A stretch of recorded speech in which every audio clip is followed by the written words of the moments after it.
En cada rincón del país, las voces de nuestras comunidades se hacen escuchar, porque las decisiones que transforman el país nacen de tu voz y llegan al Congreso.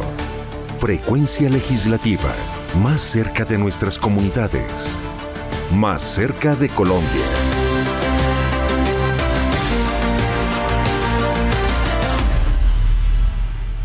Muy buenos días para todas las audiencias que nos escuchan en Colombia. A partir de este momento comienza Frecuencia Legislativa, un espacio radial del Congreso de la República en donde queremos que definitivamente todas las personas sepan lo que está pasando con las leyes que se gestan al interior de la Cámara de Representantes. Saludamos a todas las audiencias en Radio Nacional y en las 70 emisoras de paz que nos escuchan a lo largo y ancho de todo el país. Soy Ángela Merchán, un saludo muy fuerte para todas las personas que nos escuchan también en las radios comunitarias, porque el 21 de mayo celebramos en Colombia el Día Nacional de la Afrocolombialidad, una fecha muy importante además para reconocer su historia, los avances también y las luchas de las comunidades afro en todo el país. Hoy nos acompaña un equipo muy especial, como siempre, Luis Miguel Moyano y Catalina Cadena. Gracias por estar con nosotros, Luis Miguel. Hola Angelita, buenos días para ti y para Cata también por acompañarnos el día de hoy. A partir de aquí en adelante, Catica nos va a seguir acompañando. Todo el tiempo. Y también aprovechamos para saludar a todos nuestros oyentes, y no solo oyentes, porque desde hoy también estamos emitiendo al tiempo en el canal Congreso, entonces para que también se peguen al canal Congreso y ahí puedan estar informados de todo lo que pasa en la Cámara de Representantes. Catalina, buenos días. Buenos días, Luis Miguel, Ángela, a todos los oyentes. Hoy les contamos que tenemos una agenda cargada de muchos detalles legislativos, de proyectos que impactan, de voces ciudadanas, de la opinión de la gente. Tenemos 20 minutos en los cuales vamos a hablar con las comunidades afro, de temas de infraestructura, de controles políticos, de trabajo doméstico. Bueno, hay diferentes temas, sobre todo sociales y de impacto para todos ustedes. Usted lo ha dicho, Catalina, vamos a empezar con un tema muy especial y es el control político. Representantes a la Cámara reclamaron al gobierno por los retrasos en las vías 2G y 3G, especialmente en el norte del país, y por el estancamiento de algunos proyectos de infraestructura en varias regiones. La información a esta hora con John Contreras. Las demoras en la construcción de vías en diferentes partes del país fue el motivo principal de debate en la plenaria de la Cámara de Representantes. Para el norte de Colombia se reclamó por los retrasos en las vías de la Ruta del Sol 3 y 2, así como en otras vías de la zona andina. Y nos interesa que los periodos, que los términos se cumplan. Hoy en Ruta del Sol 2 se aprobaron 47 meses para la ejecución total del 100% de estas obras, que une a Puerto Salgar con Barranca Bermeja y a Barranca Bermeja con San Roque en el departamento del Cesar. Y la Ruta del Sol 3, que va de San Roque a la Y de Ciénega y de Valledupar a Carmen de Bolívar, presenta unos retrasos considerables. Transversal del Carare, la comunidad denuncia que se están robando la plata llega al contratista, no se ven las obras ni siquiera en los puntos críticos, y por supuesto la vía que comunica San Alberto, Bucaramanga, Zipaquirá, es una vía que tiene concesionado en vías que no le ha invertido un peso. Al sur del país, en los departamentos de Nariño, Cauca y Popayán, también se puso de manifiesto las demoras en importantes vías.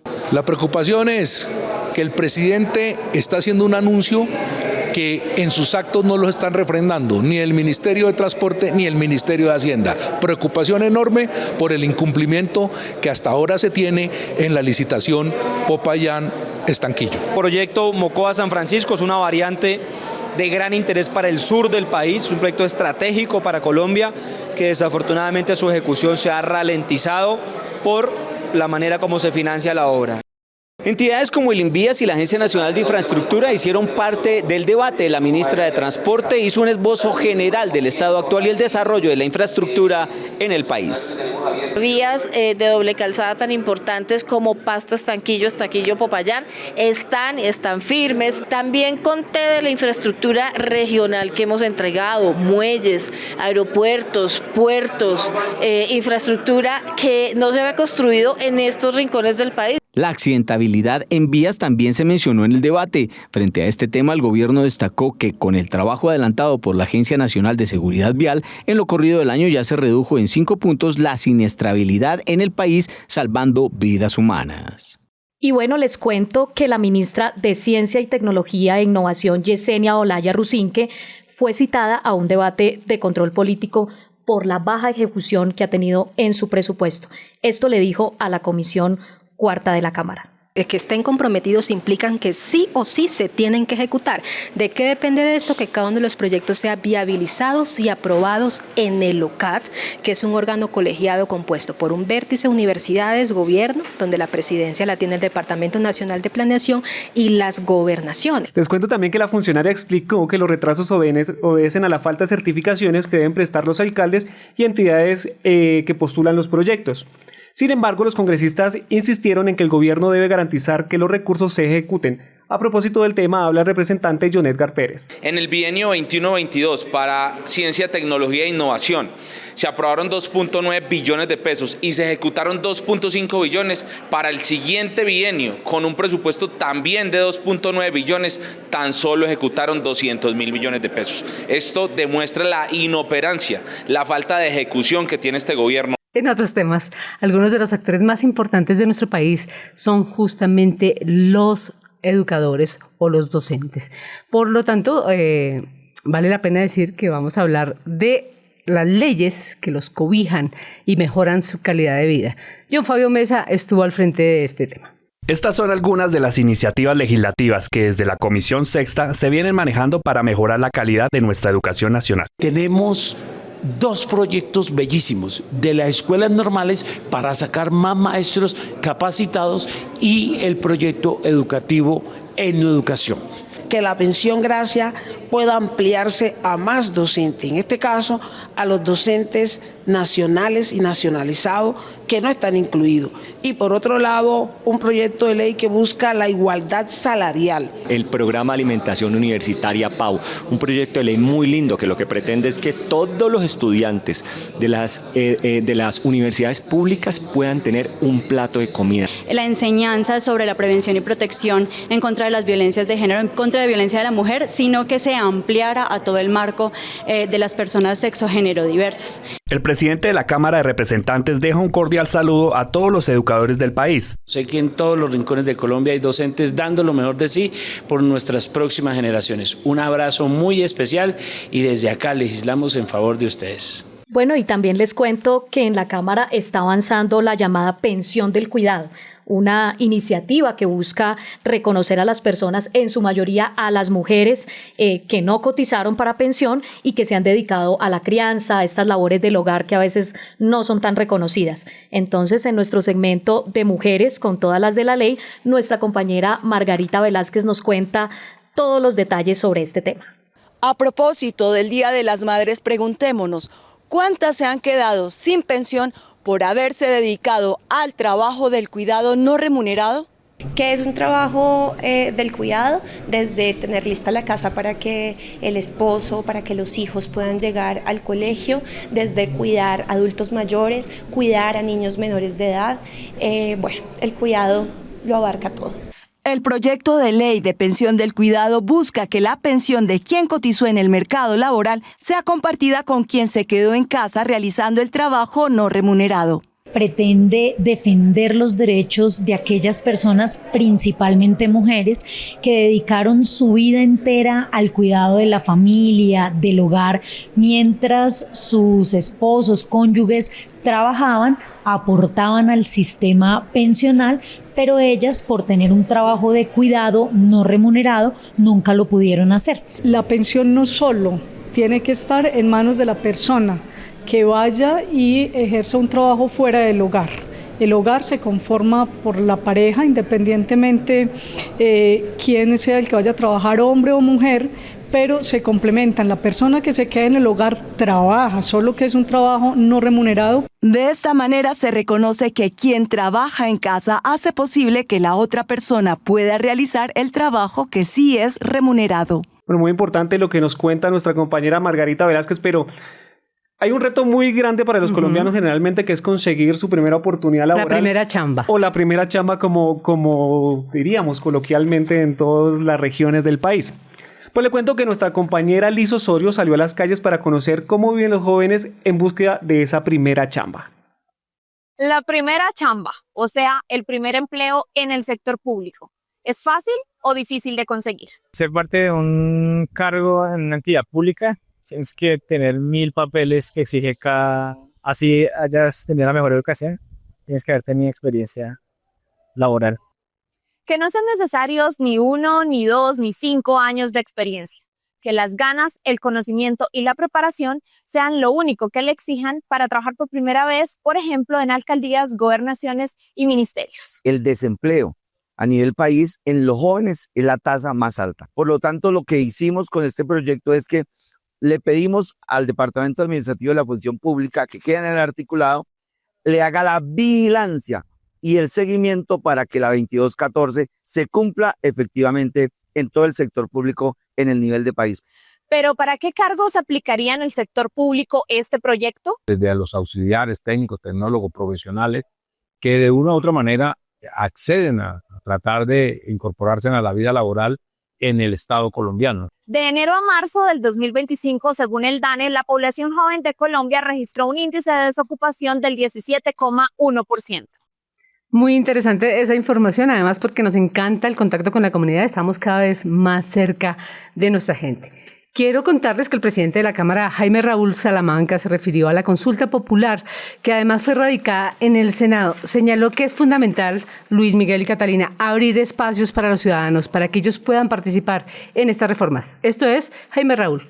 Colombianas y colombianos, el gobierno nacional ha tomado la determinación de radicar nuevamente ante la plenaria del Senado la proposición para adelantar la consulta popular, incluyendo preguntas que están dentro de la discusión de la reforma a la salud que no ha sido agendada por la Comisión Séptima del Senado. Yo quiero invitar al Senado de la República a dar un debate con un compromiso de país real. Negar la posibilidad de la consulta popular es negar la Constitución de 1991 y los mecanismos de participación ciudadana. Negar que usted como colombiano se pronuncie ante unos derechos que son importantísimos, fundamentales y que afectan su vida diaria. ¿De cuándo acá nosotros estamos primero que ustedes? Nosotros los representamos a ustedes, ustedes son nuestros jefes y nadie que diga ser representante del pueblo colombiano puede negarle la voz a los ciudadanos. Es mi opinión personal y por eso los invito a los senadores a no volver a negar la consulta popular. En la Cámara de Representantes hicimos un esfuerzo pero muy grande por lograr consensos en estas reformas. Aprobamos una reforma política y se la entregamos al Senado para que la mejorara. Aprobamos una reforma laboral, una reforma a la salud. Le dimos un gran empujón a la reforma educativa y ninguna de estas han prosperado. La reforma pensional que recibimos sin tiempo casi para debatir, también construimos y debatimos lo más que pudimos para entregarle a las personas de la tercera edad una nueva esperanza de vida. Eso es la reforma pensional que hoy tiene la Corte Constitucional en revisión. Colombia necesita sacar adelante reformas que mejoren la calidad de vida de los ciudadanos de a pie, queridos senadores. No le podemos decir que todo al presidente Petro, todo no. Independientemente de las diferencias, creo que es muy válido para este país, para nuestra democracia, utilizar los mecanismos establecidos en la Constitución de 1991. Reitero, Álvaro Uribe lo hizo con su referendo. Juan Manuel Santos impulsó un plebiscito. Nosotros, los Verdes de Colombia, impulsamos la consulta popular anticorrupción. Ahora se le niega porque quien la presenta es el gobierno del cambio, porque la presenta Gustavo Petro. Creo que no es algo responsable con el país e invito a los colombianos y colombianas a estar pendientes de la discusión y a llamar a sus senadores para que voten sí a la consulta popular.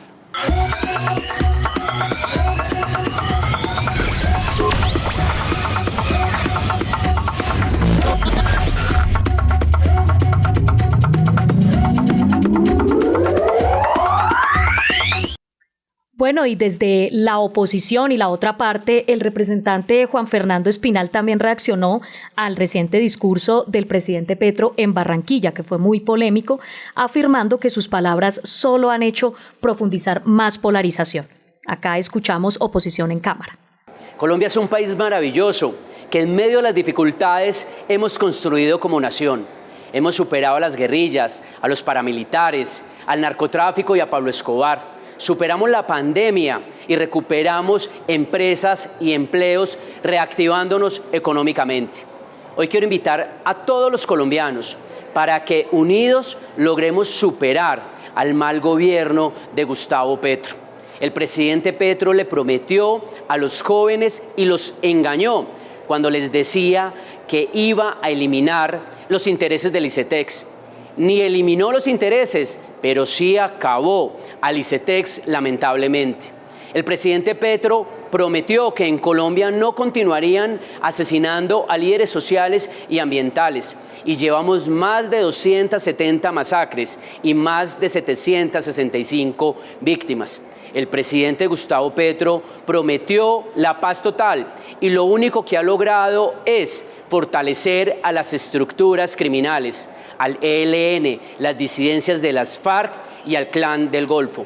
El presidente Gustavo Petro se monta en una tarima y amenaza a todos los colombianos, a las instituciones, al Estado de Derecho, a la Constitución y al ordenamiento jurídico. Presidente Petro, ¿usted qué pretende? ¿Un nuevo estallido social para generar hambre y destrucción? Quiero preguntarles una cosa. ¿Ustedes saben qué son los mercenarios? ¿Han escuchado sobre los mercenarios?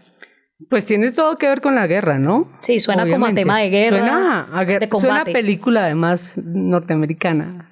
Lo hemos visto ahorita en un conflicto que está muy, muy vigente, que es el conflicto de Ucrania y Rusia, donde muchos colombianos, y no solo colombianos, sino miembros de otros países que vienen de las milicias o de los ejércitos van a pelear guerras ajenas. Pues les cuento que la Comisión Segunda avanza en el estudio del Tratado de la ONU contra la participación de mercenarios en conflictos armados que viene siendo adoptado desde 1989. Nuestra compañera Erika Fletcher, quien cubre esta comisión en el Congreso, estuvo presente ahí y nos preparó la siguiente nota. Tras un debate de fondo, la comisión dio luz verde al proyecto que frenaría la participación de personal de entrenamiento militar en conflictos bélicos de otros países. Para el representante ponente, Colombia no puede seguir siendo una cantera de mercenarios. Es absolutamente claro en el convenio que ha sido suscrito ya por más de 30 países y dice que claramente no es cuando van a hacer asesorías o cuando van a trabajar inclusive en protección, en caso como Arabia Saudita de infraestructura, es cuando a través de recursos se busca incidir en los conflictos armados internos de otros países. Para otros representantes, este convenio limitaría el derecho de muchos de estos profesionales en actividades lícitas en el exterior. En este convenio también el hecho de aclarar quién es el mercenario, se dice que es aquel individuo que actúa en beneficio propio, particular y que recibe un ingreso importante por esa actividad. Entonces quiere decir que aquellos exmiembros de las fuerzas militares, de las Fuerzas Armadas y de la Policía que viajen al exterior a trabajar con compañías de seguridad. Esa persona dentro de este convenio es considerada un mercenario. Se acaba la fuente de empleo también para ellos. Es que cuando ellos se pensionan todavía muy jóvenes, muy capaces y sobre todo con muchas posibilidades de seguir trabajando. Previo al trámite en la plenaria de la Cámara de Representantes, la comisión adelantará audiencias públicas con la presencia de la cúpula militar, la Cancillería y el Ministerio de Defensa para precisar el alcance y la conveniencia de este tratado. Y como siempre, a través de Frecuencia Legislativa rescatamos todas las voces. Heidi Cusaría, nuestra compañera en regiones, habló con los integrantes de la comunidad afro sobre la lucha, sobre los avances y sobre los desafíos. El pasado 21 de mayo se conmemoró el Día de la Afrocolombianidad, una fecha que reconoce la resistencia, la cultura y el aporte invaluable de las comunidades afrodescendientes en Colombia. Saludamos a Maydi Ramírez, gestor cultural afrocolombiano. Durante este mes de la afrocolombianidad, muchas voces se alzaron desde los territorios. Desde su mirada, ¿qué vivencias marcaron este tiempo de conmemoración? Hola Heidi, bueno, este mes se vivió lleno de danza, se vivió lleno de cultura, de poesía, de de gratos y bellos momentos. Es bonito ver cómo estas generaciones tratan de investigar, de involucrarse un poco más en el tema, de conocer sobre las raíces y que nos dan también a entender que pues Colombia no es solo de blancos, no es solo de negros, que Colombia es de un mestizaje, ¿cierto? Y que podemos estar todos juntos, que podemos convivir, estar en armonía, que podemos empujar y caminar hacia un mismo lugar. Entonces se vivió un mes muy lleno de cultura y muy buenos momentos. A pesar de avances normativos como la Ley 70 de 1993 y la representación afro en el Congreso, persisten grandes brechas. ¿Qué reflexiones dejó este mes sobre la necesidad de ajustes legislativos para las comunidades afro? Bueno, Heidi, te comento, creería que para una verdadera igualdad necesitamos tanto cambios legislativos como leyes. Necesitaríamos pues desde la legislación que aborden temas como la discriminación, que aborden temas como la desigualdad pues existe en estos momentos.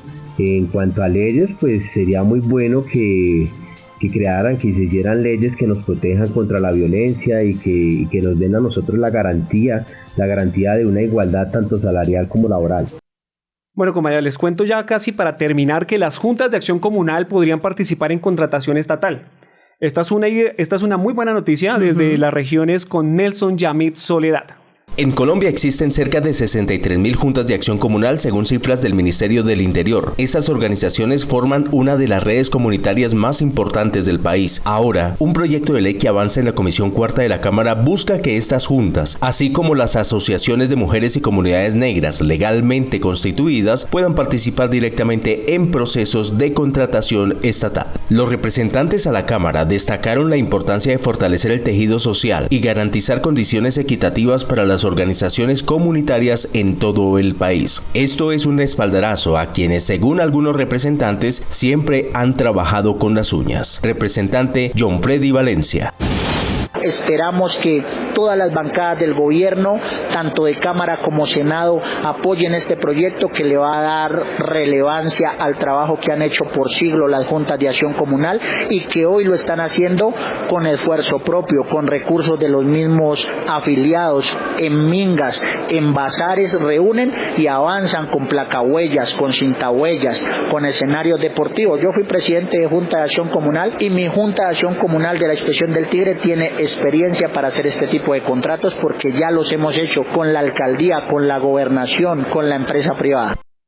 Bueno, compañeros, si hay un alimento que es icónico en nuestro país y es la arepa. No sé si a ustedes les gusta consumir arepa o en el desayuno. Pero pregunta, ¿la arepa es colombiana o venezolana? Ese es el gran dilema, ¿no? Es lo que pero es buenísima. No, y de hecho dicen que también podría haber nacido en México, ¿no? Ahí está el debate entre estas tres nacionalidades y yo les cuento algo que a mí me tiene con muchísima sorpresa. O sea, uno se imagina que la arepa boyacense es una. No, hay un montón de variedades. Así es, Ángela. En Colombia existen más de 40 variedades de arepas. No se sabe si empezó acá, en Venezuela, en México, pero el caso es que acá también hay mucha variedad y una de las más famosas, como lo dice Ángela, es la arepa boyacense, que pues tiene un característico sabor dulce, una textura muy esponjosa y es un alimento que cuenta muchas historias y conecta con muchas generaciones. El departamento de Boyacá se caracteriza por la calidez de su gente, los diferentes sitios turísticos que allí se encuentran, pero sobre todo por su gastronomía, en especial los amasijos. En esta ocasión, las arepas boyacenses hechas a base de maíz, las cuales son apetecidas por propios y turistas. Manos expertas como las de Nidia Caro nos hablan sobre este producto. ¿Qué talito su merced? Arepitas de maíz, tenemos una gran variedad en Boyacá.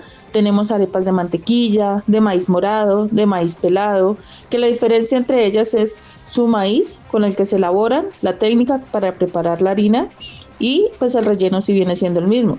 Tenemos también arepitas de guiva que van rellenas, la masa es la de maíz, pero por dentro llevan frijol, lo llevan arveja verde mezclado con cuajada.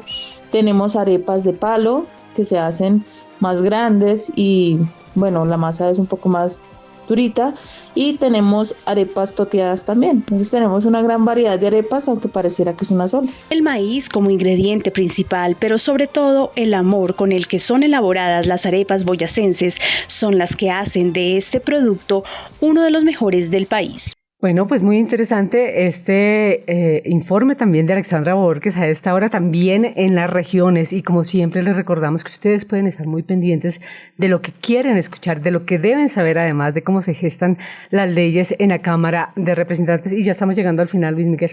Bueno, pues primero quiero preguntarles cómo se sintieron en esta primera emisión, no solo por Radio Nacional, sino por el canal del Congreso. ¿Qué tal les fue?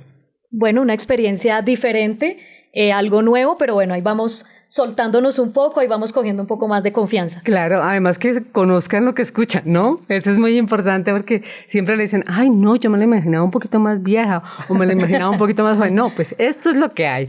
Pero lo más lindo de todo esto es que ustedes pueden seguirnos a través de las redes sociales, que si, por ejemplo, no le quedó en claro un tema, nos puede volver a escuchar, y eso también es importante. Y bueno, pues ahora podemos llegar también a estas audiencias a través de la virtualidad y a través de nuestro canal.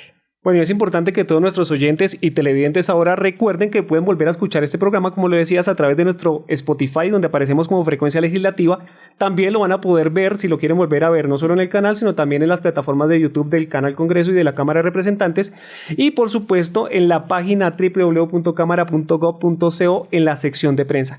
Y aprovecho para agradecerles pues a ustedes acá presentes, a Cata, a Angelita, a Sergio, nuestro productor, y a Sergio, nuestro controlador de audio, por este magnífico programa, y por supuesto a nuestra jefe de la Oficina de Información y Prensa, Rosana Cava Sánchez. Y a todo el equipo que hace posible que estas noticias lleguen hasta ustedes. Gracias por acompañarnos, a nuestras audiencias en donde quiera que estén. Gracias por seguirnos. Esperamos una próxima oportunidad para encontrarlos.